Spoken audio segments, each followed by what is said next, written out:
Nas últimas aulas, portanto teórica, nós vimos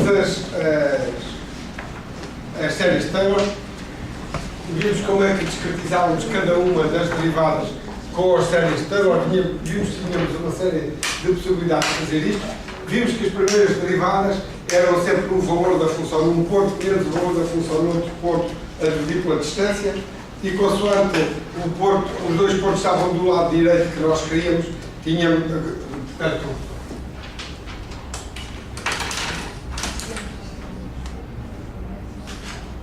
tínhamos uma função qualquer, tínhamos aqui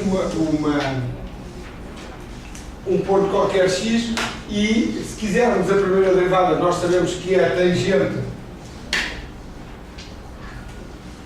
é o declive da tangente aqui à curva, é a primeira derivada, e nós podemos calcular isto de várias maneiras, mas dá sempre o dc dx é sempre igual a um ΔC sobre um ΔX. Portanto, é sempre uma diferença de duas concentrações a dividir por uma distância. E se tomássemos o valor portanto, se usarmos o valor em x e o valor em x mais ΔX, tínhamos aqui um ΔX, tínhamos aqui um ΔC, e aquele ΔC sobre o ΔX é uma aproximação da primeira derivada, que é tanto pior quanto maior for o ΔX, porque à medida que aumentamos o ΔX, aumentamos aqui este erro. Portanto, e podíamos fazer isto para a frente ou para trás, ou poderíamos usar aqui 2 ΔX e tínhamos aqui um ΔC, e vimos que neste caso tínhamos melhor precisão e que isto até dava a derivada exata no caso da função ser uma parábola, ou até uma parábola. Portanto, se a função fosse uma reta, eu calculo o declive da reta com quaisquer dois pontos. Se a função for uma parábola, então, se eu usar um ponto para a frente e um ponto para trás, eu tenho exatamente a primeira derivada. Caso contrário, tenho um erro e esse erro vai aumentando com o ΔX. E, portanto, isto era o que nos diziam as séries de Taylor. E se quiséssemos uma segunda derivada, um d2c dx2, isto é igual a um d dx de dc dx, e o dc dx é sempre um ΔC sobre ΔX, e, portanto, isto é igual a um ΔC em x mais ΔX, menos o ΔC sobre ΔX, em x menos ΔX, a dividir por um ΔX, e, portanto, isto vai me dar uma diferença de concentrações a dividir por um ΔX ao quadrado.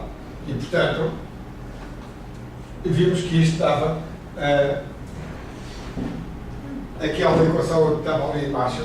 Portanto, o ΔC sobre ΔX, eu posso usar este menos este, e, portanto, dá-me o x, dá-me o c em x mais ΔX, menos o c, por acaso isto aqui está mal, mais um errozinho para corrigir, aqui é a i mais ΔX, portanto, isto dá-me um c em x mais ΔX, menos o c em x, para este, a dividir por ΔX, menos o c em x, menos o c em x menos ΔX, a dividir por ΔX, isto tudo a dividir por ΔX, ou seja, igual a c em x mais ΔX, menos 2 c em x mais c em x menos ΔX, a dividir por ΔX ao quadrado. Portanto, uma segunda derivada, para calcular a segunda derivada, para calcular a primeira derivada, bastam-me 2 pontos.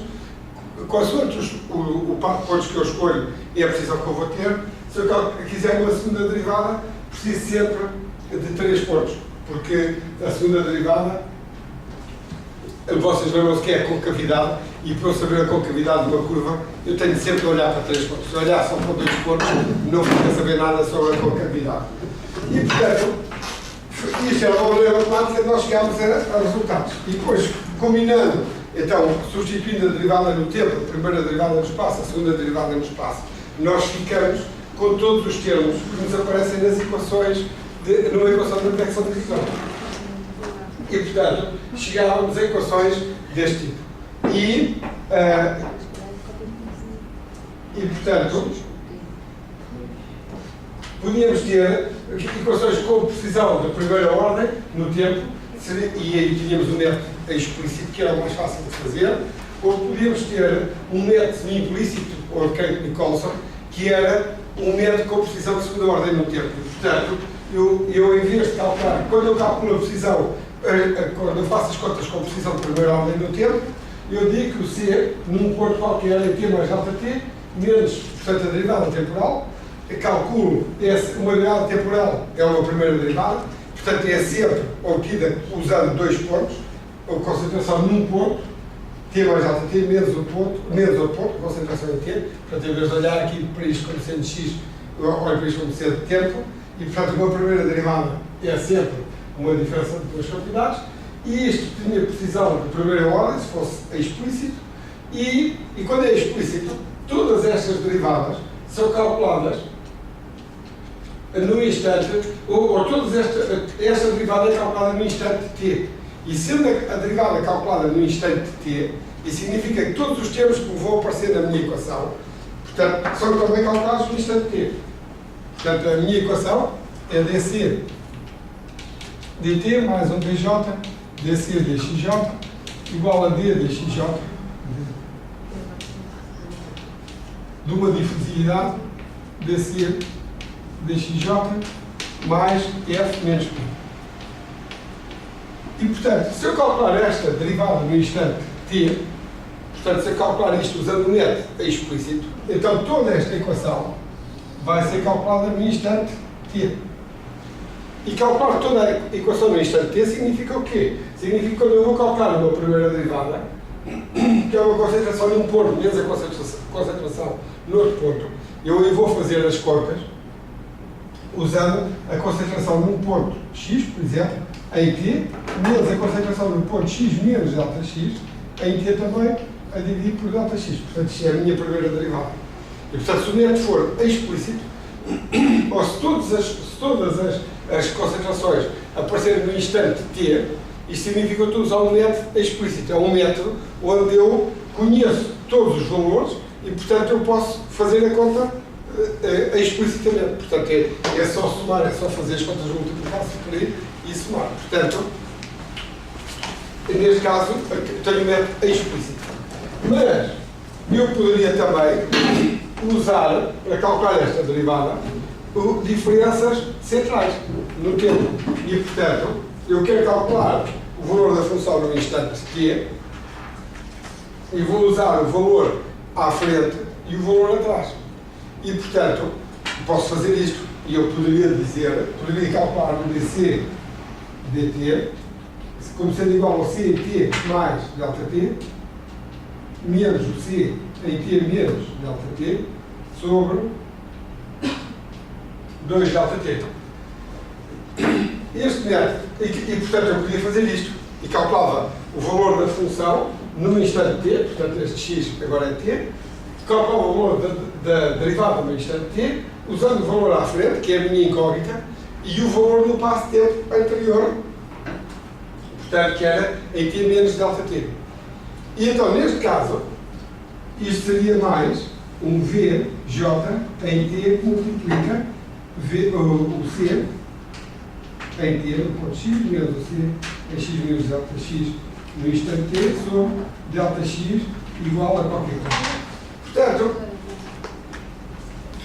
eu poderia então, esta derivada aqui estaria calculada no instante t, era calculada no instante t, usando a variável mais à frente, que é a minha incógnita, a variável atrás, portanto eu calculava, fazia previsões do tempo para amanhã, usando o valor das funções, o valor que eu conheço hoje e o valor que eu conhecia ontem. Portanto, isto era possível, eu aqui também teria precisão de segunda ordem no tempo, teria um método explícito, porque eu conheço tudo o que aqui está. O que é mau neste método? Uma coisa que é má neste método é que eu tenho que ter em memória no computador as variáveis em 3 instantes de tempo. Eu tenho que conhecer o que tenho no instante t, em t menos ΔT e em t mais ΔT, que é o que eu estou a calcular. Portanto, isto vai, no mínimo, requerer mais tempo de cálculo. E se nós desenvolvêssemos mais isto é uma razão suficiente para não ser utilizado. Mas, agora os computadores já têm mais memória, mas como eu vos disse, quando isto tudo foi feito, os computadores tinham muito pouca memória. E, portanto, a memória era um problema e qualquer coisa que usasse mais memória era má. Mas também é mau em termos de estabilidade. Não vamos analisar, mas vocês vão acreditar depois de verem os outros casos. E, então, como é que eu consigo precisão de segunda ordem no tempo sem aumentar a memória? Se eu calcular o valor das funções, o valor da função não no instante t, mas em t mais ΔT sobre 2. E se eu calcular em t mais ΔT sobre 2, então isto aparece-me como sendo c, x, no instante t mais ΔT, menos cx no instante t sobre ΔT. Quando eu faço em t mais ΔT sobre 2, eu vou fazer o valor da função à frente, e o valor da função à frente seria em t mais ΔT, e o valor da função atrás é em t. O que é que eu pago por isso? O que eu pago por isso é que aqui vai aparecer Vj vezes dc dxj em t mais ΔT sobre 2. Portanto, eu tenho que calcular agora estas derivadas, não no instante t, mas no instante t mais ΔT sobre 2. E vimos que este método, portanto, este método, agora, aparentemente, exige aqui um terceiro tempo também. Eu tenho as funções em t, tenho os valores em t, quero calcular em t mais ΔT, mas nas contas tem que me aparecer t mais ΔT sobre 2. Mas, e isto era o tal método Craig Nicholson, mas os valores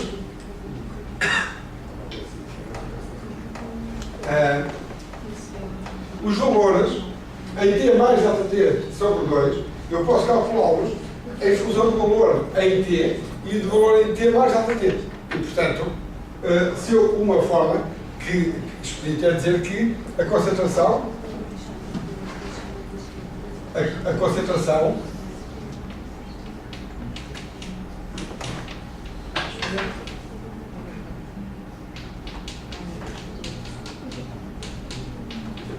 portanto, se eu admitir que entre t e t mais ΔT a evolução é linear, então o valor em t mais ΔT sobre 2 é a média dos dois. E, portanto, eu tenho de fazer mais uma conta. Portanto, isto que está aqui, que eu digo que é em t mais ΔT sobre 2, é igual ao valor em t mais ΔT, mais o valor em t a dividir por 2. Portanto, eu não gasto mais memória, vou fazer mais contas. Portanto, isto nunca nada vale. Portanto, a pessoa, quando poupa de um lado, gasta de outro. E, portanto, se eu se quisesse, podia usar as séries de Taylor para mostrar que esta é uma boa maneira de calcular o valor em t mais ΔT sobre 2. Enfim, isto é só um preciosismo matemático, mas eu posso dizer que o c em t mais ΔT é o c em t mais ΔT sobre 2 mais as derivadas todas em t mais ΔT sobre 2. Que é o que eu quero calcular. Eu quero calcular as derivadas todas em t mais ΔT sobre 2. Portanto, eu posso calcular o valor em t mais ΔT em função do valor em t mais ΔT sobre 2 deste modo.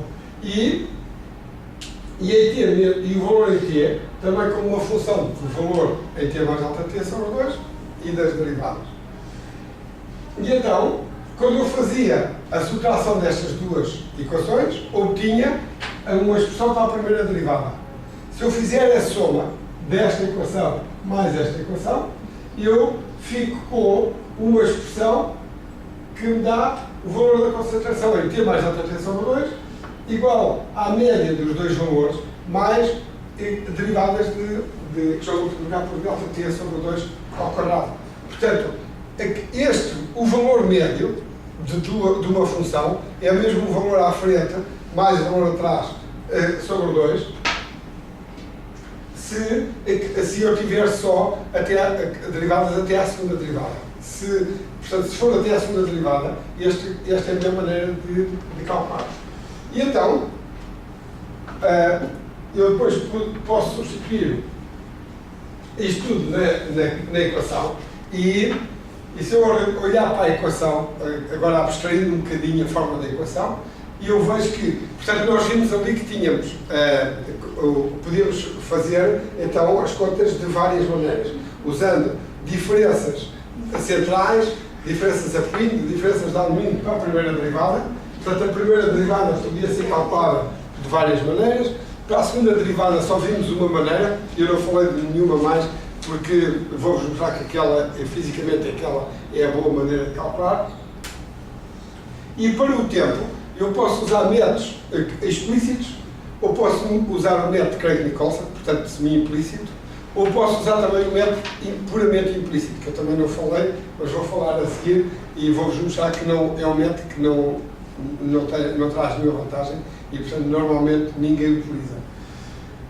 E, então, isso quer dizer que eu posso, quando eu usava um método explícito, aparecia-me a nova concentração igual a um coeficiente vezes a concentração à esquerda, mais um coeficiente vezes a concentração no ponto, mais um coeficiente vezes a concentração à direita.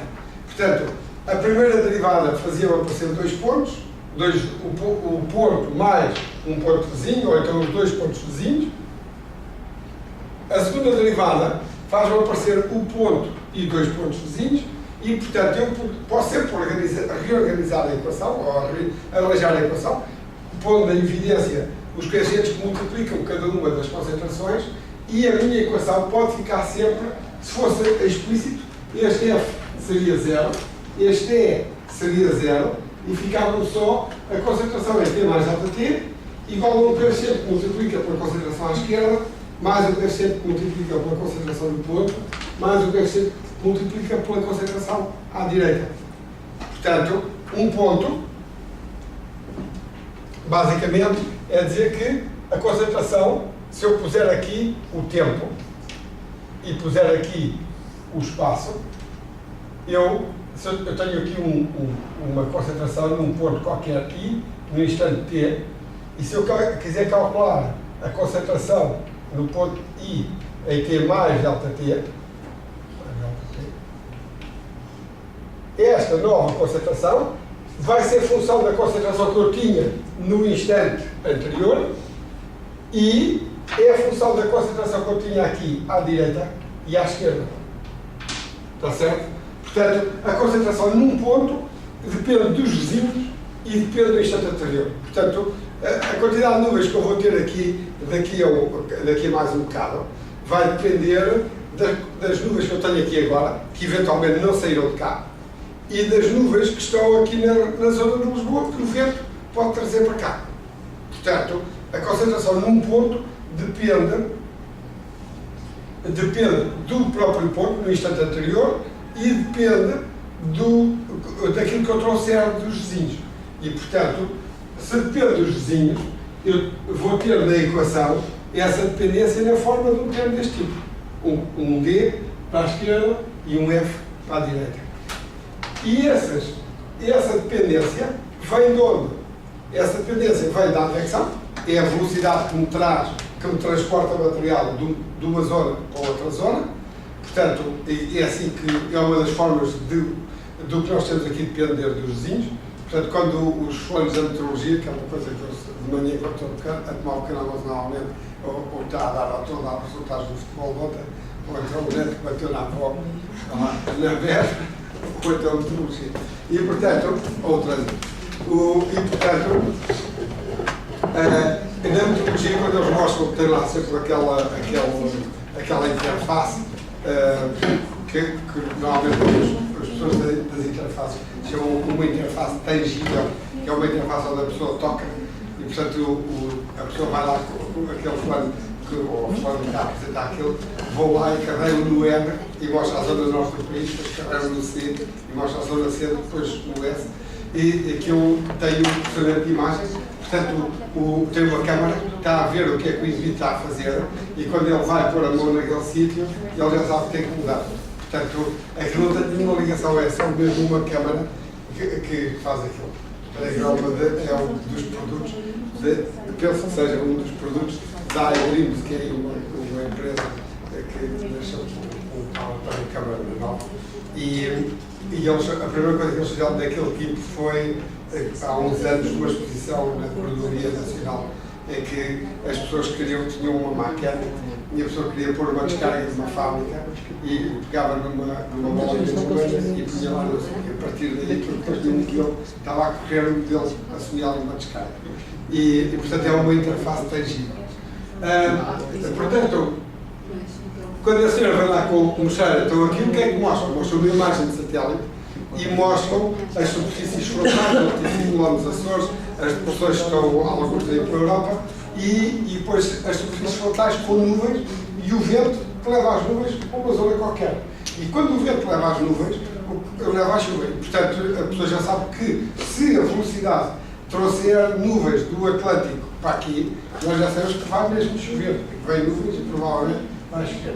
E, portanto, a vizinhança, a dependência de um ponto, a forma como um ponto depende dos vizinhos, depende de quê?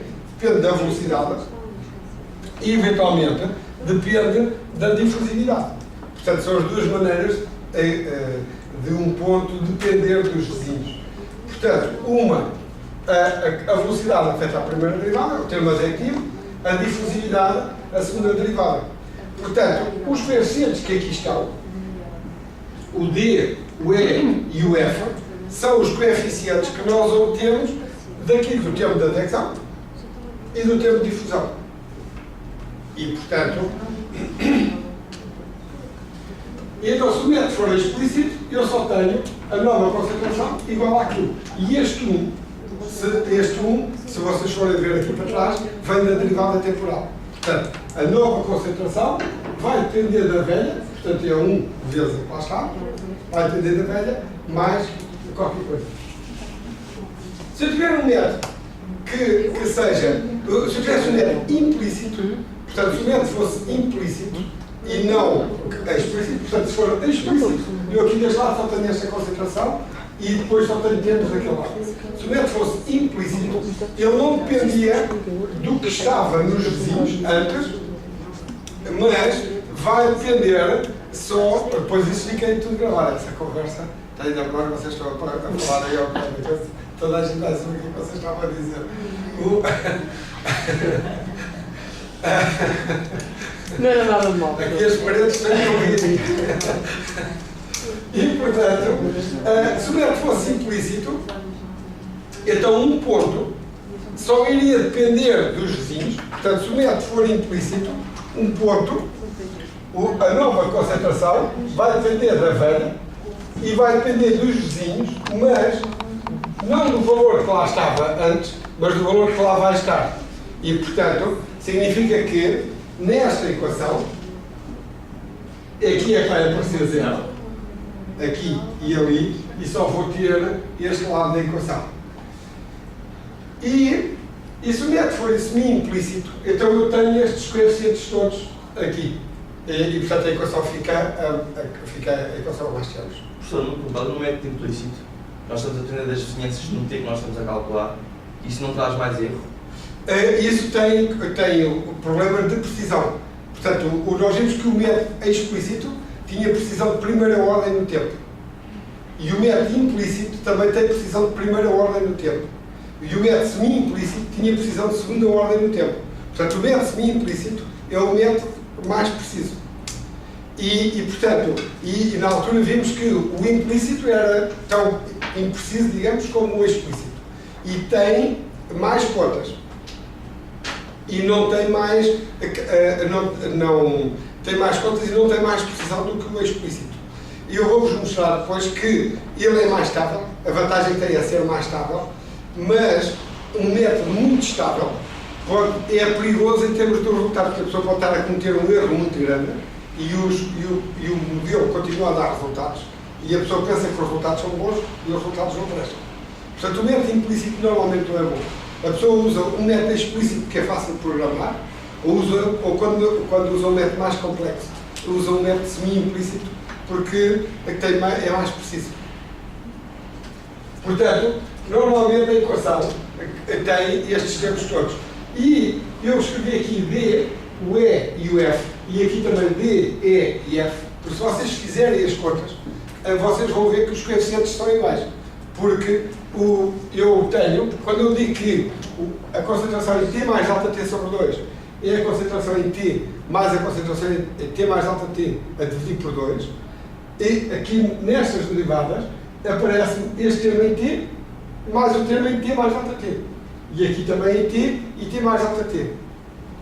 E, portanto, os termos, os coeficientes vão ser iguais desde que eu utilize a mesma velocidade. Portanto, eu aqui vou dizer, e depois nós vamos ver a seguir porque é que tem que ser, mas eu podia dizer que aquele termo, VJ, DC, DXJ, era igual a VJ, DC.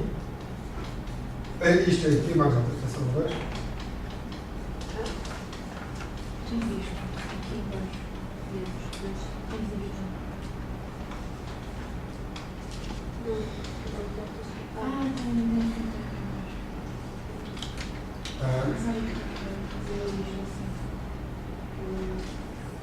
Portanto, eu podia dizer que este termo, em T mais alta T sobre 2, é igual à velocidade em T em T mais alta T vezes o gradiente em T mais alta T, e aqui a velocidade em T vezes o gradiente em T.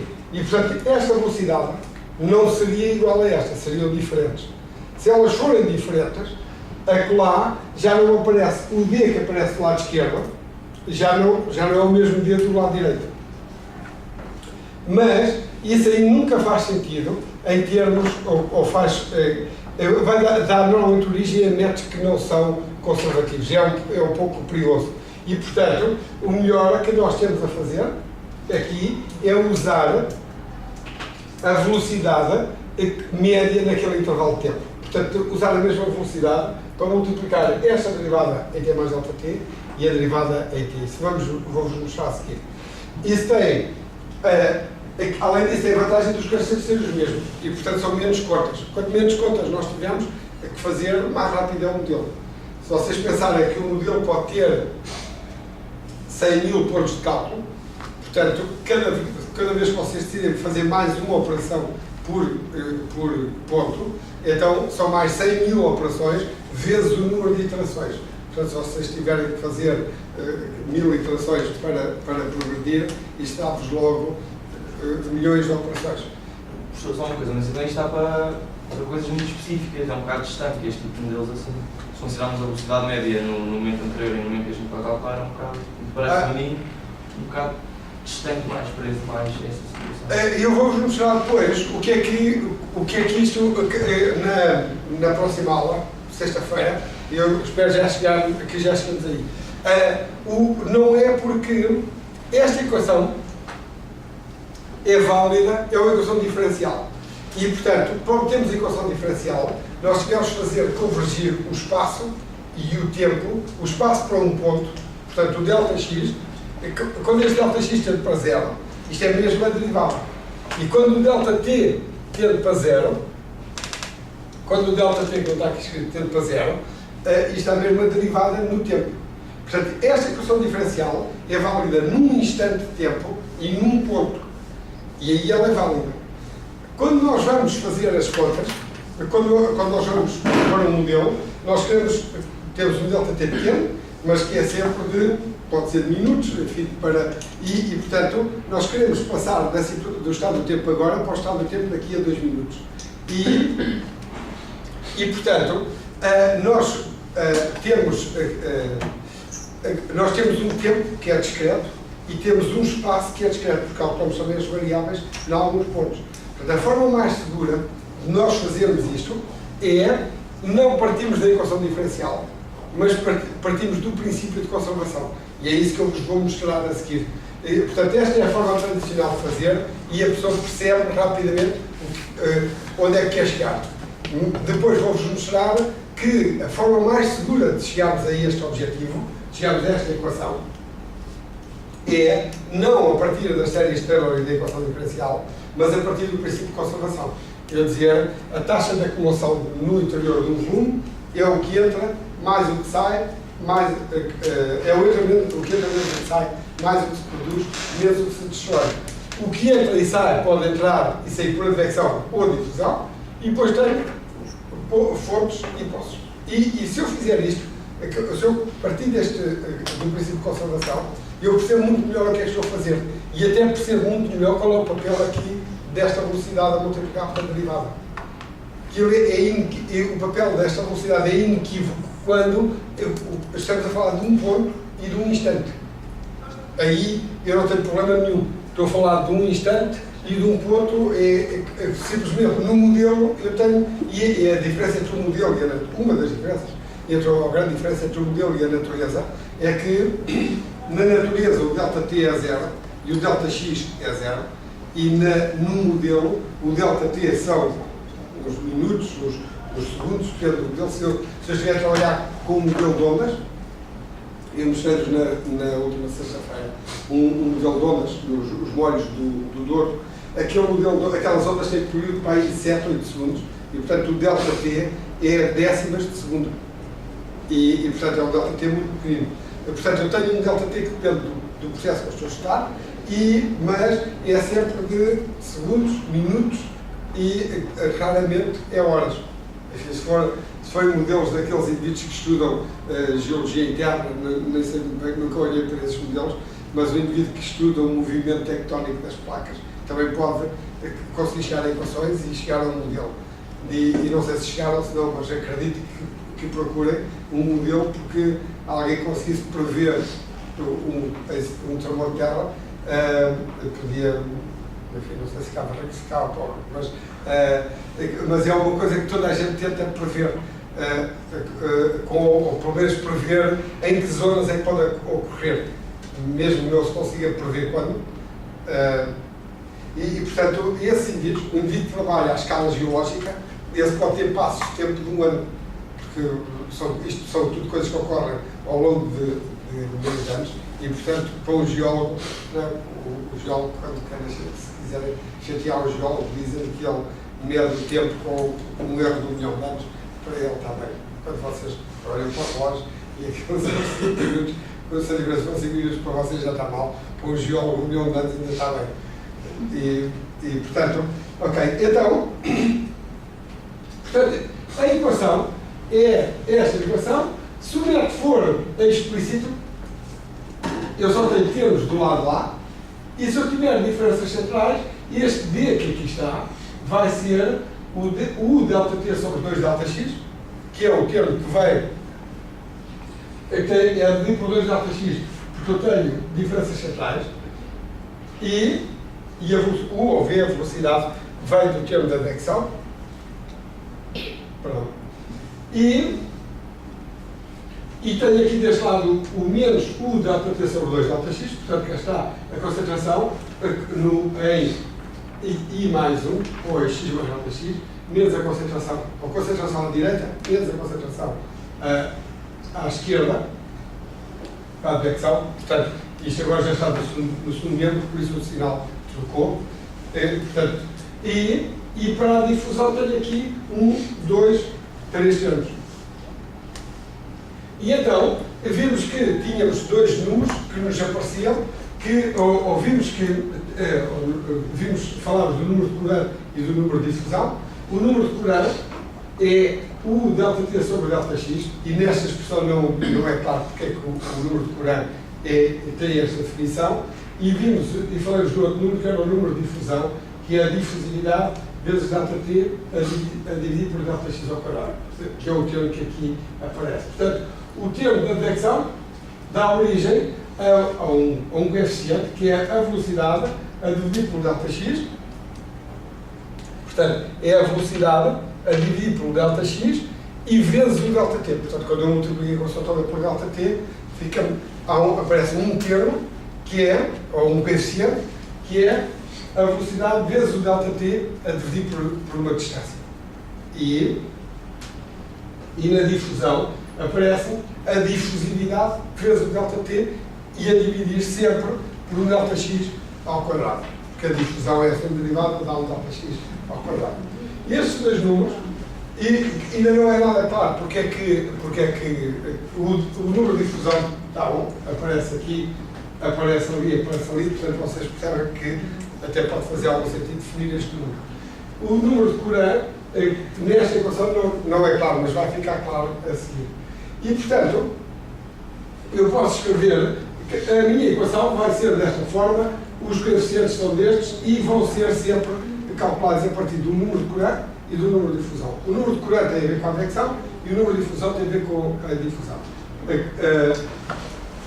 E o que é que quer dizer este número de Courant? Estava dele, não vos dizer ainda muito, uma velocidade vezes um tempo dá um espaço. E, portanto, o número de Courant é o espaço percorrido num fluido num intervalo de tempo.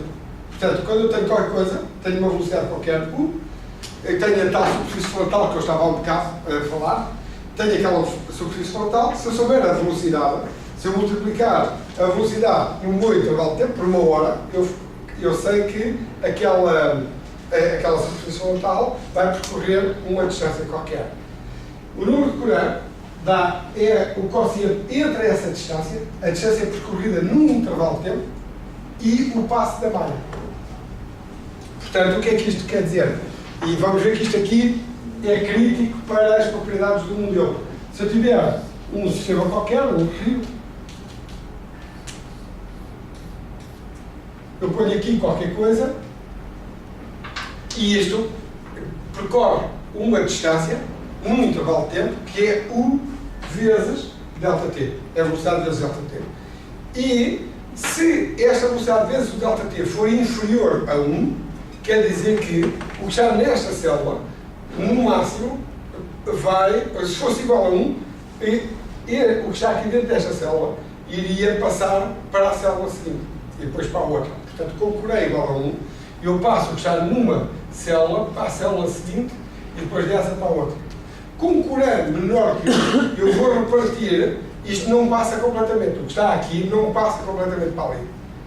E com o Courant maior que 1, então o que está nesta célula passa por esta e vem já para aquela ali. E portanto, isto vamos ver que vai criar problemas.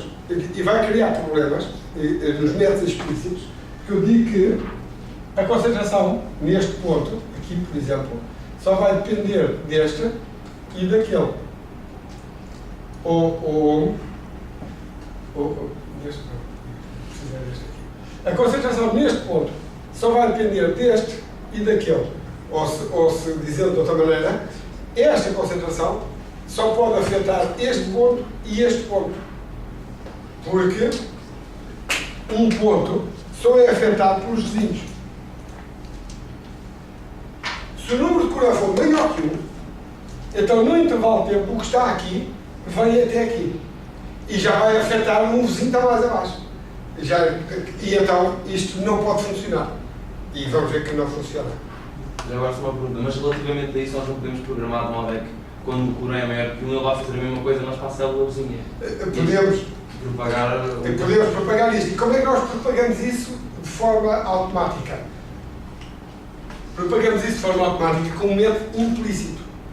Quando eu digo que o método é implícito, eu digo que esta concentração aqui depende daquela e daquela no instante t mais ΔT. E esta aqui depende desta e desta no instante t mais ΔT. Portanto, a dependência está implícita na minha equação. E, portanto, os métodos explícitos obrigam a ter Courants menor que 1 e os métodos implícitos permitem Courants maior que 1. E permitir Courant maior que 1 significa permitir um ΔT maior. E permitir um ΔT maior significa progredir mais rapidamente no tempo. e progredir mais rapidamente no tempo significa, com os mesmos cálculos, chegar mais longe. Portanto, então, já dá para ver que, ou antever onde é que estes números vão aparecer. Vão aparecer então nas propriedades, na estabilidade do método. Os métodos implícitos são mais estáveis, portanto permitem ΔTs mais compridos, mas como tem um erro igual ao método explícito, quando eu faço um ΔT maior, tenho um erro maior na derivada temporal. E portanto, e disse já que os modelos de previsão do clima são modelos iguais aos de previsão do tempo. Simplesmente, enquanto o tempo eu quero prever para amanhã ou para a próxima semana, no clima eu quero prever para daqui a 50 anos. E, portanto, eu tenho duas hipóteses. Ou uso o método implícito que me permite ir mais longe no tempo, mas aumenta o erro. E, portanto, eu prevejo até ao ano 2050, mas depois fico na dúvida se ele será bem ou será mal. Ou então, eu tenho que ter um computador muito poderoso para conseguir fazer isto. E, portanto, um computador muito poderoso significa muitos processadores, muito investimento. Na semana passada estive com um irlandês que diz que no instituto onde ele trabalha vão ter um computador com 750 processadores. Gasta tanta energia elétrica para alimentar os processadores como para arrefecer os processadores. Portanto, metade do consumo de energia é para arrefecimento e gasta não sei quantos quilowatts de energia. Portanto, o diretor do Instituto, quando decidiu comprar aquilo, só pensou no custo do computador. Agora já conseguiu financiamento para o computador, agora anda a coçar a cabeça com o custo de energia, porque aquilo vai custar um monte de energia para funcionar. Portanto, computadores com muitos processadores são computadores caros, aquele custou, salvo erro, €500 mil, e, portanto, é um computador caro, e difícil de manter, portanto, precisa, no mínimo, a energia é caro. Portanto, é por isso que previsões de clima normalmente são feitas por países com dinheiro. Portanto, não é assim um dia um ministro qualquer acorda e diz, vamos fazer isto. E põe ali as questões e duas pessoas à volta daquilo. É preciso ter conhecimento, por isso o conhecimento existe em muitos países, e depois é preciso haver recursos financeiros para fazer aquilo. Isto é uma coisa que não tem de ser um investimento continuado, portanto não vale a pena investir em modelos de clima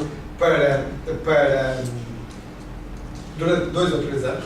Portanto, não é assim uma coisa que vão dar um projeto de 3 anos e vão fazer aqui um trabalho.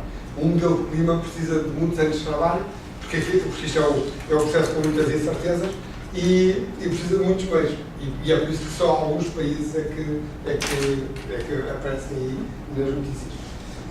Ok.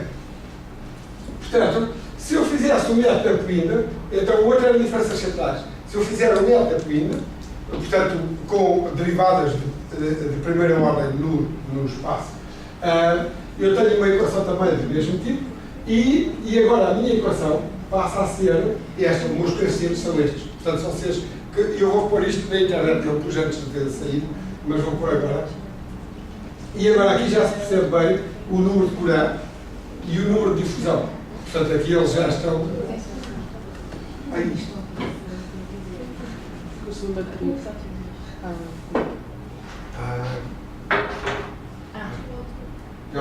Isto acho que é má vontade do computador, né? Porque a semana passada em Espanha estava sempre a acontecer com o projetor de lá. Mas já era mesmo 2 em 2 minutos. Portanto, então, tenho aqui o número de Courant agora e o número de difusão. E este agora o número de Courant tem mesmo, o que aqui está, é mesmo o número de Courant. E, portanto, isto foi o que nós vimos no outro dia e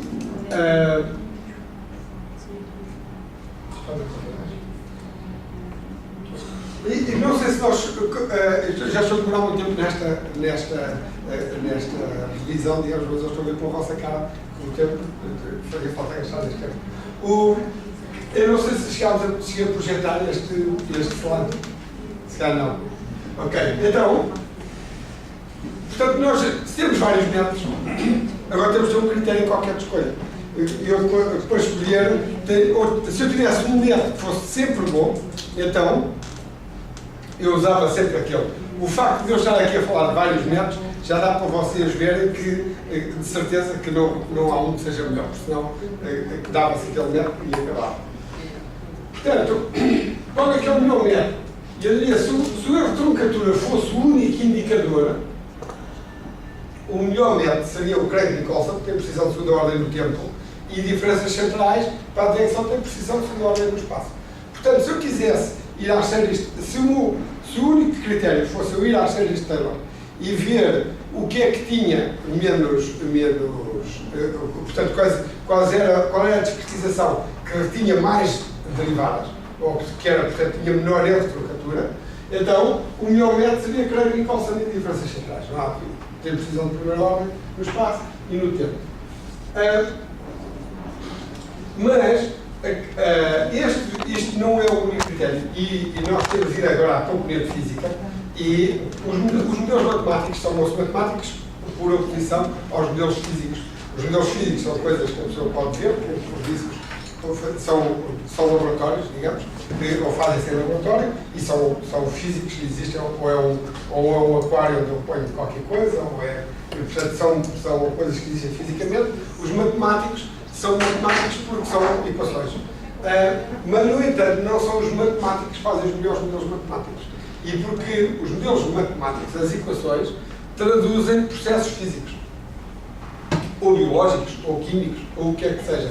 E, portanto, as pessoas que estão mais habilitadas a fazer isto são normalmente as pessoas que percebem as contas que estão a fazer e, portanto, percebem o significado das aproximações que fazem. Então, para nós, nesta equação, o termo chato é o termo da detecção. E como é que se faz?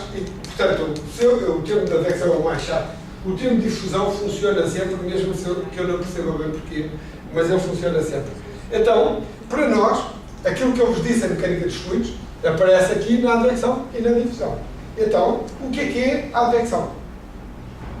Se eu tiver e é aí que, se eu perceber o que é a advecção, percebo logo que as diferenças centrais provavelmente não vão funcionar.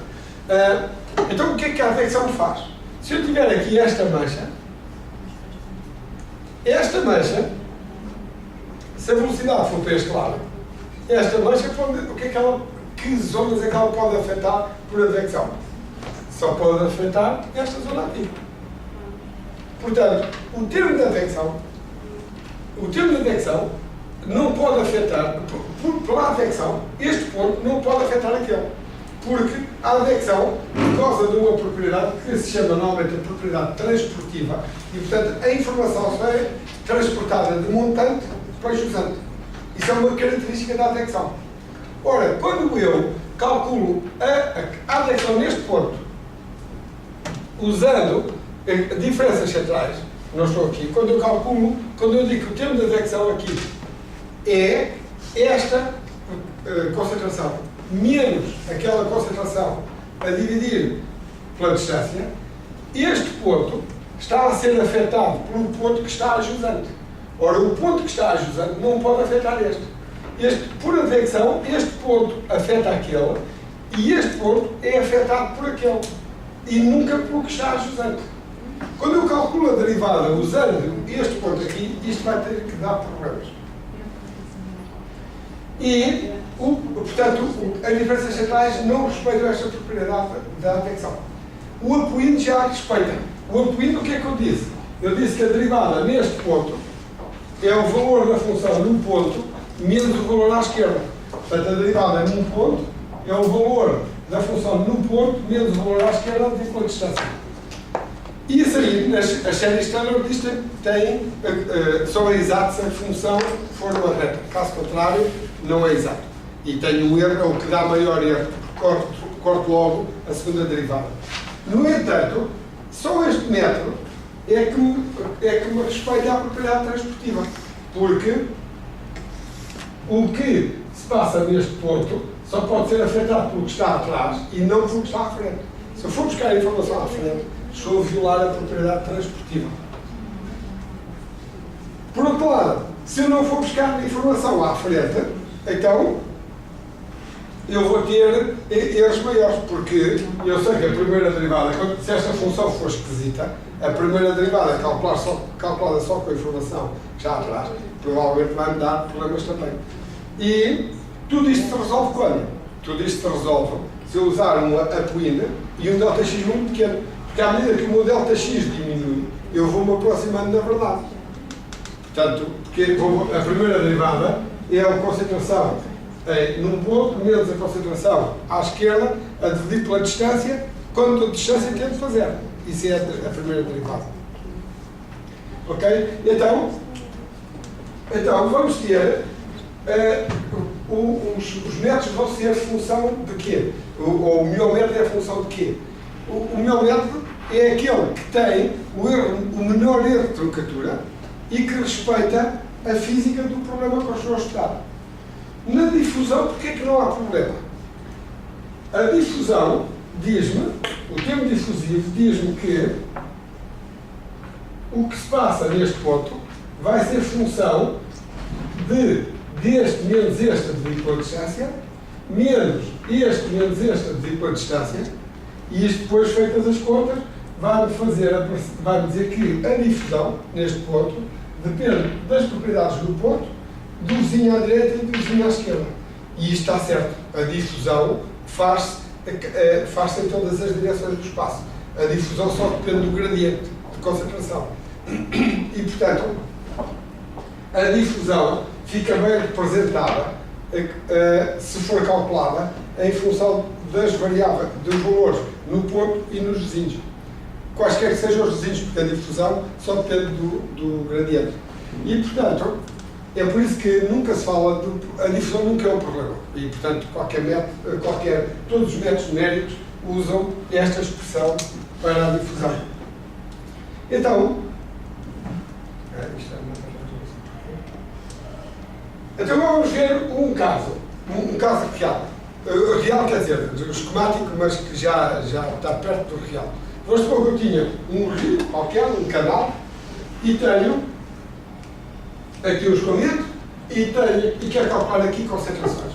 E, portanto, eu vou dividir aqui o meu canal em volumes, vou definir aqui várias células e vou chamar às células a célula I e mais 1 e menos 1. Portanto, isto é a notação convencional, porque os compiladores, até há pouco tempo, obrigavam que os índices fossem inteiros sempre. Portanto, eu quando fazia um vetor, eu tinha a posição 1, 2, 3, 4, por aí adiante. Depois alguém inventou a posição 0 e depois posições negativas e há compiladores agora que aceitam índices fracionários. Eu nunca usei aquilo, não sei, portanto não está na minha lógica, aquilo nunca entrou bem na minha lógica. Mas, portanto, normalmente, os índices, nós quando temos um vetor o que é? É um conjunto de caixas e em cada caixa eu ponho um valor, um valor qualquer. Portanto, um vetor é uma forma de organizar a informação, uma matriz bidimensional, um vetor unidimensional. E, portanto, a concentração no ponto I é a função do ponto à direita e do ponto à esquerda. E então, vamos supor que eu resolvo este problema com um método explícito, upwind, e com o Courant igual a 1 e com a difusão igual a 0. Isto é um método em que eu só tenho a advecção. Eu só tenho a advecção e, como tenho Courant igual a 1, quer dizer que a velocidade vezes o ΔT é igual ao ΔX. Isto é, o que eu tenho numa célula vai passar integralmente para a célula seguinte e depois para a outra, isto vai aos poucos. Cada vez, em cada passo de tempo, eu desloco tudo uma célula para a direita. É um caso académico porque, na realidade, as velocidades variam no espaço e variam no tempo. Eu nunca consigo ter um Courant igual a 1. Só num caso académico é que eu consigo ter. Mas se os métodos não funcionarem nos casos académicos, não funcionam em caso nenhum. E, portanto, eu vou supor que não tenho difusão. E se eu não tiver difusão, como é que varia a concentração de uma massa de água? Não varia. Portanto, eu tenho, se eu não tiver difusão, eu despejo um balde de tinta ali no estuário do Tejo e aquela água vai andando, transportada pela velocidade, mas a concentração vai se manter, aquela água não se mistura com nada. Portanto, eu posso sempre imaginar uma situação em que não há difusão. Portanto, de novo, um caso académico, mas isso permite-me compartimentar os problemas. Então, vamos pensar, portanto, se eu tivesse um método, portanto, o método Apoína explícito, eu só tenho estes coeficientes aqui do lado esquerdo, são todos zero, portanto, aquilo desaparece tudo, e fica-me só a concentração num ponto igual a uma função da concentração à esquerda, em T, da concentração no próprio ponto, e se eu tivesse difusão, também da concentração à direita. Esta equação tem aqui um erro. Eu, para pôr... não tenho erro nenhum, está certo. Se a equação tiver difusão, então eu tenho aqui o peso à esquerda, o peso no ponto, que é 2 vezes o número de Courant. Eu tenho o peso à esquerda, 2 vezes o número de Courant, e o número de Courant à direita. E a versão, como é Apoína, tenho só a influência do ponto à esquerda e do próprio ponto. Portanto, isto indica que a velocidade é positiva. E agora, vou dizer que não tem difusão. Se eu não tiver difusão, então a difusividade é zero e estes 3 pontos, estes 3 coeficientes são zero, desaparecem. E vou supor que o número de Courant é 1, e portanto, se o número de Courant é 1, então este coeficiente aqui também dá zero, e fica-me só a concentração do ponto I em T mais ΔT igual a 1 vezes a concentração à esquerda. E cá está, isto vai indo aos pulos. E eu agora posso fazer ali, com este caso tão simples, posso fazer aqui as contas, aqui nem tenho contas nenhumas para fazer, mas posso explicitar as contas que o computador teria que fazer. Então, cá tenho o ponto I, tenho aqui indicado o espaço, tenho o ponto I, o I menos 1, I menos 2, I menos 3, e mais 1, I mais 2, I mais 3. Portanto, eu estou a olhar para esta célula, é a célula I, o I menos 1 é a célula à esquerda, mais acima, portanto vou subir do rio, aqui, à medida que ando para aquilo, tenho I menos 1, menos 2, menos 3, ando para a esquerda, e I mais 1, mais 2, mais 3, ando para ajustar. Portanto, eu começo aqui num ponto qualquer e vou ver o que é que se passa naquele ponto e nos vizinhos. E vou ver o que é que se passa no tempo. E, portanto, no tempo, eu tenho, no instante inicial, que eu vou chamar T0, eu vou ter umas condições iniciais. E vou supor, que, neste caso, para as condições serem simples, vou supor que tenho concentração igual a zero em todos os pontos, e num ponto eu vou pôr uma concentração igual a 1, e nos outros pontos, para a direita, tudo zero. Portanto, eu tenho uma mancha que está aqui neste ponto, e é zero em todo lado. E agora, tenho aqui uma velocidade, e eu sei que isto vai ser transportado pelo rio abaixo. Portanto, isto vai pelo rio abaixo. E estou a escolher o número de Courant igual a 1. Portanto, significa que, em cada intervalo de tempo, o que está nesta célula vai passar para esta, e depois desta para esta, e para aquela e para aquela.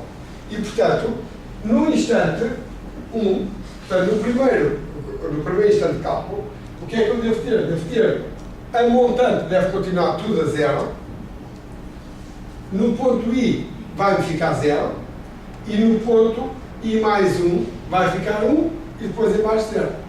E depois, no segundo instante de tempo, é isto, e isto realmente dá, porque é a solução que me dá a equação. A equação diz-me, se não tenho difusão, isto é 0, se o número de Courant é 1, isto também é 0, e a nova concentração vai ser igual à concentração à esquerda. Portanto, isto está tudo certo. E você, depois. Ali assim no I mais 3, na linha 3, não devia estar no No I mais 3 devia estar no fim. Pois se já está tudo a 0, ali devia estar no Pois, vai andando. Pois. Pois isto fui eu que. Portanto, isto aqui estaria tudo certo. E outra coisa que eu também sei é que se eu não tiver nem fontes nem poços, a quantidade que eu tenho vai se manter constante. Portanto, se eu não tenho nada que produza nem destrua a propriedade, então o valor que eu vou ter vai se manter constante ao longo do tempo. Isto era DDT, por exemplo, eu descarregava o DDT ali no estuário, o DDT é um composto muito estável e, portanto, aquilo também não é produzido naturalmente por ninguém, e ele é estável, também não é destruído, e a quantidade que ao longo do tempo vai se manter. Isto é, como é que num modelo eu posso ver isso? Se eu estou a manter, ou a produzir, ou a destruir. Se eu somar a quantidade que está em todas as células, eu somo a quantidade que está em todas as células, se a quantidade se mantiver constante, a substância é conservativa. Eu aqui não estou a somar a quantidade, porque estou a somar concentrações. Eu estou a somar portanto, o somatório das concentrações só é o indicador da quantidade se o volume de todas as células for igual. Se o volume for igual, então eu posso pôr o volume em evidência e, portanto, a quantidade é o somatório das concentrações vezes aquele volume. Só uma pergunta, professor. Nos modelos reais, o número de corrente de fusão também vai variar dentro do próprio troço. Portanto, No espaço. No espaço. Portanto, em cada compartimento, isto é um caso específico, não é para o todo, Pois. mas em cada compartimento vamos ter Um número de Corão, exatamente. Portanto, como é que a gente depois também indica isso? Então aí eu não posso usar o número de Corão. Eu tenho de usar na minha cabeça para pensar, mas não posso usar nas contas. Então o que é que eu vou fazer em cada ponto? Em cada ponto eu vou usar a velocidade do ponto e o ΔX eu também posso ter o mesmo por todo o domínio, ou posso ter o ΔX variável. Portanto, em cada ponto eu vou usar a velocidade que lá está, o ΔX que eu escolhi, o ΔT que eu escolhi e calculo o número de Corão. Aliás, eu nem preciso de explicitar o número de Corão. Eu digo ao computador, olha, é isto, esta conta é que tu tens de fazer, e ele faz. Agora, para nós interpretarmos isto, como nós somos maus a lidar com números, não é? Por isso é que nós funcionamos melhor com o esquema do que com números. Portanto, para nós é mais fácil se eu definir o número de Corão, porque aí já não falo do ΔT sobre ΔX, falo logo só de um número, em vez de 3. Mas é mais fácil arranjar na minha cabeça. Portanto, este método, eu diria, é um método, parece que está tudo bem. Portanto, a quantidade, o somatório vale sempre 1, portanto, eu estou a conservar a massa, e a concentração não baixou, eu não tinha difusão, portanto, ela não deveria baixar, e nas contas ela não baixou, tenho concentração igual a 1, sempre, e a concentração está no sítio certo, porque eu sei que o Corão era 1, e portanto em cada intervalo de tempo eu percorro a distância ΔX e portanto a concentração vai passando de um ponto para o ponto seguinte e para o outro e está tudo certo. E vocês dizem, pronto, já posso estar descansado. Mas depois eu disse-vos que, outra coisa, eu disse-vos que quando o ΔT baixa, o que é que deve acontecer à precisão dos resultados? Quando o ΔT, eu estou a calcular uma derivada no tempo. Aqui, um DC, por acaso não está aqui, está aqui. Estou a calcular um DC dt. Quando eu baixo o ΔT, o que é que deve acontecer aos meus resultados? Melhorar. Portanto, eventualmente, se eles já são a solução exata, pelo menos não deveriam piorar. E portanto, se eu baixar o ΔT, eu estava a esperar que o resultado melhorasse. E agora, eu vou fazer as contas com o Corão 0,5. Portanto, o que é que isso quer dizer na prática? Quer dizer que eu dividi o meu ΔT por 2. Eu tinha um ΔT qualquer e agora tenho um ΔT que é metade das contas anteriores. Tenho o mesmo problema, o problema é todo igual. Começo com 0 em todos os pontos, 1 no ponto I, e vou calcular no tempo e vou simplesmente dizer agora eu baixo o meu ΔT. Este é um problema académico porque, como tu estavas a dizer, num caso real, como a velocidade varia de ponto para ponto, eu nunca vou conseguir ter o Corão igual a 1 em todos os pontos. Portanto, vai haver uns pontos onde eu tenho Corão igual a 1 e outros onde tenho Corão menor que 1 e eventualmente até poderia ter Corão maior que 1 se o momento for implícito ou semi-implícito. Então vamos pensar no método explícito com Corão 0,5. Também são contas fáceis de fazer.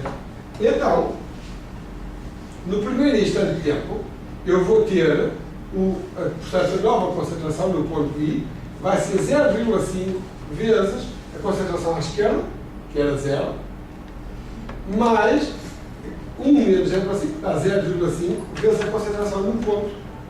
E portanto, vou ficar com 0,5. E não tenho difusão de novo.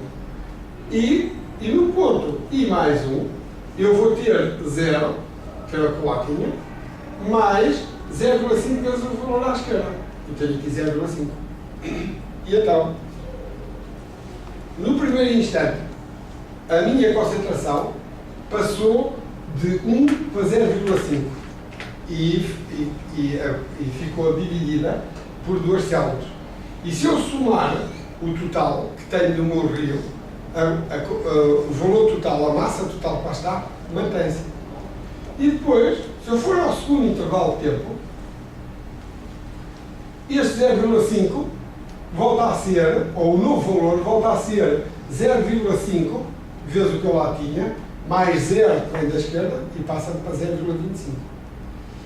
E à direita eu vou ter 0,5 vezes o valor que lá estava, mais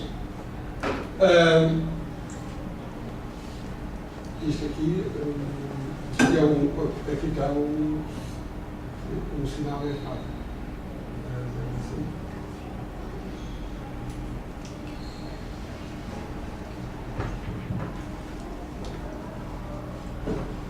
Portanto, eu vou aqui à direita, vou ter 0,5 vezes o valor que lá estava.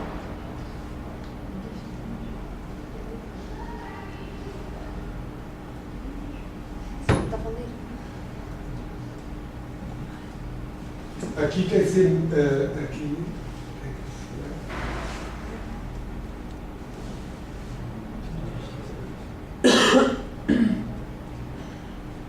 Isto tem que dar. Vai dar isto, aliás, eu escrevi isto aqui. Sei fazer, mas agora a minha expressão. Não, está certo.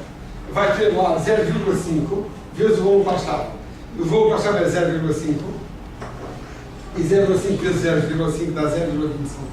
Portanto, vou ficar lá com 0,25 mais 0,5 do valor da esquerda, que é também 0,25, e portanto 0,25 mais 0,25, vou lá ficar com 0,5, que era o que lá tinha.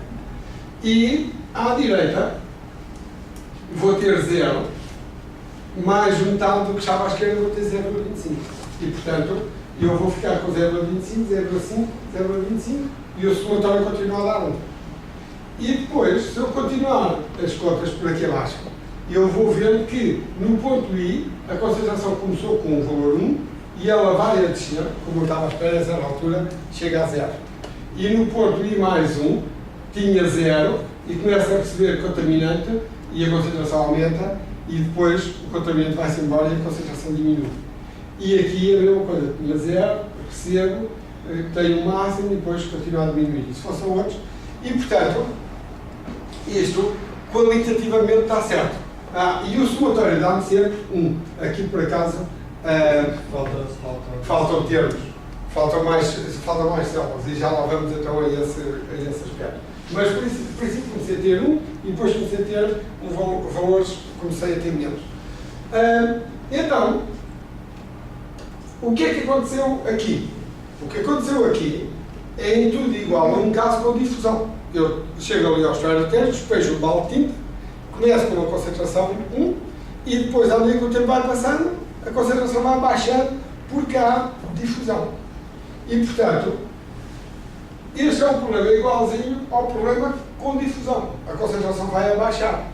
O problema que eu tenho aqui é que eu tinha dito que a difusão era 0. Portanto, eu estava no tal caso académico em que eu não queria ter difusão e estou a obter difusão. Então, a esta difusão que aparece assim nos modelos chama-se normalmente difusão numérica. A difusão numérica, o que é? É um erro. Portanto, a difusão numérica é um eufemismo para erro. Porquê que se chama difusão numérica? Porque, e não se costuma chamar erro, agora dando aqui algum desconto a quem chama de difusão numérica. Porque quando se fala em difusão numérica, está-se a falar de um erro, mas é um erro específico. É um erro que me faz baixar a concentração. Portanto, eu tenho a minha solução tem concentrações que vão abaixar, como se houvesse difusão física, mas a razão é numérica. Portanto, eu tenho um problema de difusão numérica. E agora, além disso, o que é que eu estou a ver? Estou a ver que a minha massa total começou por ser 1 e depois começou a baixar. E começou a baixar porquê? Porque a minha fronteira estava aqui, por acaso podia ter posto ali mais um ponto, mas a fronteira estava aqui e então este contaminante passou por aquela secção e foi saindo, foi chatear outros mais abaixo. E ele desapareceu daqui. Portanto, isto aqui tem a ver com as condições de fronteira que nós vamos falar a seguir também. Então, porquê que eu não queria difusão? Apareceu-me uma difusão, e que é chamada de numérica, e apareceu-me difusão numérica quando eu estava à espera de até estar a contribuir aqui para a felicidade do sistema. Porque eu fiz umas quantas contas com o Coré igual a 1, baixei o número de Coré, portanto baixei o meu ΔT, e estou a fazer mais esforço, estou a calcular mais, e estava à espera que a solução não piorasse. O que é que piorou? E é aqui começam a aparecer agora os problemas em que nós vamos ter que sair da matemática e entrar na física. Então, o que é que aconteceu aqui? Quando eu disse que tinha aqui uma mancha,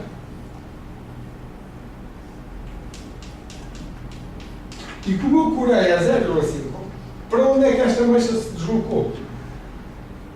Deslocou-se metade de uma célula. Portanto, no instante seguinte, esta mancha já não está ali, mas está aqui.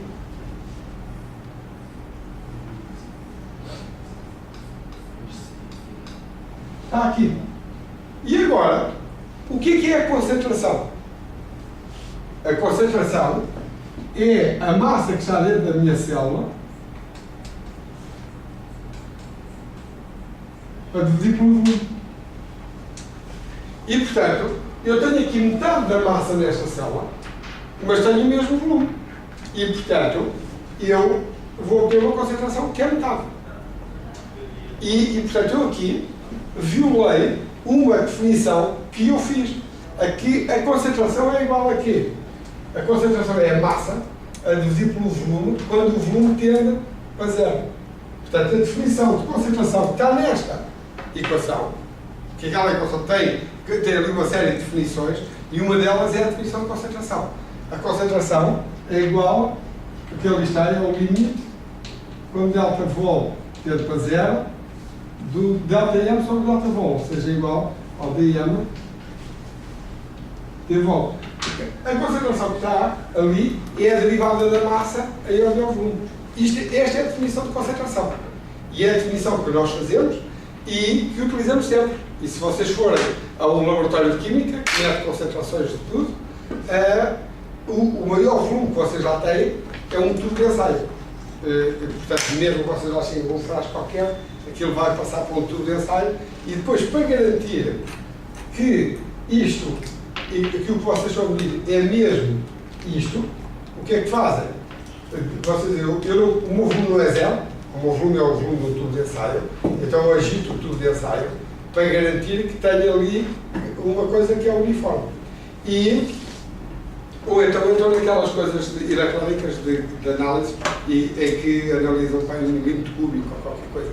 Portanto, a concentração, a definição de concentração é esta. Quando nós dizemos que temos uma mancha que vem,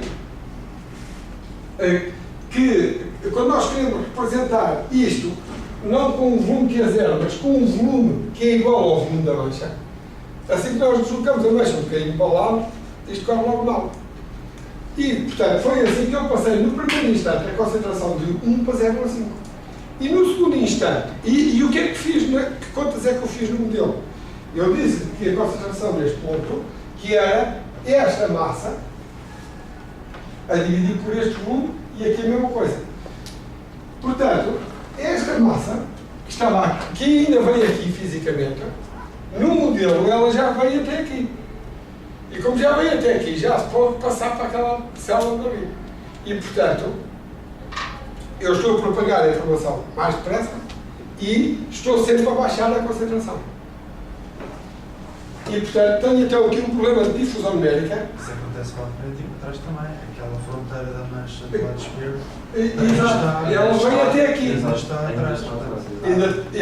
Exatamente, ela fica até aqui. Só não passa para aqui porque eu estou a usar o metapoína. E como estou a usar o metapoína, eu digo que este ponto é independente daquele, senão ela também vinha para aqui. Portanto, ela tem difusão, mas a difusão só vai andando ali para a frente. E portanto, então, se vocês agora repararem, isto por acaso tem aqui poucos pontos, mas depois vocês vão fazer isto na prática, o que é que vocês podem ver? Podem ver que na primeira interação perderam metade da concentração. Passou logo de 1 para 0,5. Na segunda, ainda conseguiram manter o 0,5. Depois já ela baixou de 0,5 para 0,38. E já não passou para 0,25.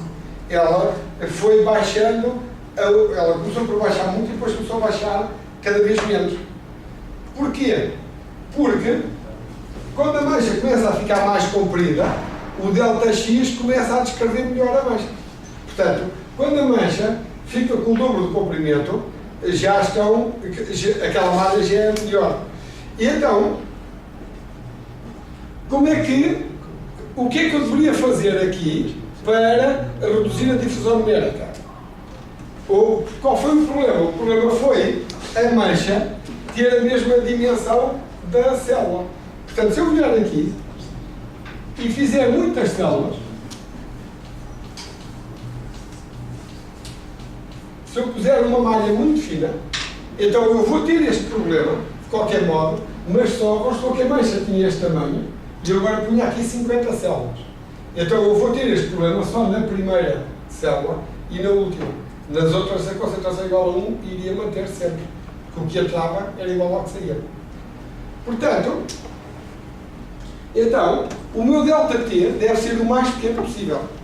Mas a minha solução aqui é tanto mais exata quanto mais perto de Correia igual a 1 eu estiver. Se eu não estiver, portanto eu tenho que ter uma malha fina e não posso baixar o ΔT sem baixar o ΔX. Portanto, o ΔT e o ΔX devem andar associados e eu devo ter courants sempre da ordem de 1. Isto é o que me convém para ter bons resultados. Portanto, o método não pode definir qual é que é o Coran, ou seja, prognosticar qual é que seria o Coran no instante seguinte, e se não for mudar o ΔT e o ΔX em função. Poderíamos tentar fazer isso. Qual é o problema que temos? E porquê é que não podemos fazer isso em todo lado? Imagina o estuário do Tejo. Ali na zona do São Julião da Barra, a velocidade chega a ser 2 metros por segundo. E no mesmo instante, aqui no Monchão, não sei o que, a velocidade é para aí 20 cm por segundo. Portanto, eu tenho uma gama muito grande de velocidades dentro do meu domínio. Tem zonas de velocidade alta e zonas de velocidade baixa. E, portanto, eu tenho dificuldade em ter um por aí igual a 1 por todo lado. E, portanto, como eu não consigo controlar bem o Coran, então o que é que me convém fazer? O que me convém é ter uma malha fina. A minha malha, se a minha malha for fina, ela resiste a qualquer Coran, na realidade. Mas a malha tem que ser fina. Porque quando a malha é fina, eu tenho aqui uma mancha qualquer, se eu tiver uma malha fina, se esta mancha tivesse toda a concentração 1, eu aqui posso fazer o que eu quiser, que isto vai dar sempre 1. Porque eu, nesta zona, isto vai se deslocar para aqui e o que entra é igual ao que sai e a concentração mantém-se. Onde é que eu vou ter difusão numérica? É na periferia da mancha, na fronteira. Aqui é que eu vou ter difusão numérica. Portanto, eu tenho que ter uma malha fina. É um bocado como as imagens no ecrã do computador, quando a pessoa tem poucos pixels, a imagem fica mal definida. Imagina que a imagem, um pixel se podia misturar com o outro, quando a pessoa mexesse a fotografia, a pessoa abanava a fotografia um bocadinho e daí um bocado já tinha aquilo tudo misturado, desaparecia tudo. Portanto, a pessoa tem que ter, para eu descrever bem uma mancha, eu tenho que ter muitos pontos de cálculo. Agora, se mais uma pergunta. A pessoa tinha dito que o tamanho do nosso volume de controle, da nossa área de controle, portanto a malha, estava associada à variação do tempo. Quanto menor fosse a malha, ou melhor fosse a malha, menor seria o ΔT. Contudo, eu tenho ouvido algumas coisas relativamente às alterações climáticas que uma melhor malha, portanto mais apertada, dá para fazer previsões mais fidedignas com maior ΔT. Portanto, uma malha mais apertada permite. um Pois, ΔT aquilo que maior eu e disse há um mais preciso. bocadinho, aquilo que eu disse há um bocadinho não estava bem. O que eu preciso, em rigor, é de uma malha fina. Portanto, uma malha fina eu preciso porque, nesta zona, se a malha for fina, o gradiente que me aparece nas minhas contas, quando eu faço as contas, o C em X, aqui, o C em X e em X mais delta X são iguais e, portanto, isto não tenho, isto teria zero. Portanto, neste caso, porque esta mancha era assim, portanto, tinha toda a mesma concentração e estava zero e estava sempre certo. Portanto, se eu tiver uma malha grosseira, eu não tenho problemas se o Corão for 1. Portanto, o que eu deveria dizer para falar corretamente era isso. Se eu tiver Corão igual a 1, qualquer malha serve. O problema é que eu não consigo Corão igual a 1. E quando eu não consigo Corão igual a 1, a solução é ter um ΔX pequeno. Portanto, quando eu não consigo Corão igual a 1, tenho que baixar o ΔX. E aí já posso trabalhar com outros números de Corão. Portanto, o que tu estás a dizer é que nos modelos de alteração climática, quando a malha é fina, A previsão de tempo fica mais fidedigna para maiores tempos. pois, porquê? Porque é uma consequência daquilo que eu estava a dizer. Se eu, aqui, imaginem esta mancha. Eu comecei com 1 e tinha difusão 0. E, portanto, eu sei que, na realidade, esta mancha vai passear por este canal e a concentração vai se manter 1. Quanto maior for o meu ΔX, portanto, quando eu começo com um ΔX do tamanho da mancha, esta mancha, em 3 iterações, passou a 0,38. Portanto, eu já tenho 60 e tal % de erro. E se eu fizer mais, portanto, isto aqui é curto, mas se vocês depois fazem nas aulas práticas, e vocês em 20 iterações, destroem a mancha passou a 0. Portanto, quando o ΔX é grosseiro, eu tenho muita difusão numérica. Quando tenho muita difusão numérica, eu, em menos nada, ponho a temperatura do polo igual à temperatura do equador. Porque, imagine na temperatura, que é um problema das alterações climáticas, é a temperatura. Eu tenho gradientes de temperatura na atmosfera. E tenho zonas de temperatura alta, zonas de temperatura baixa. O que eu quero saber é o que é que vai acontecer à temperatura dos polos. E é fundamental lá. Um modelo qualquer de alterações climáticas não conseguia dizer qual vai ser a temperatura do polo, é para esquecer.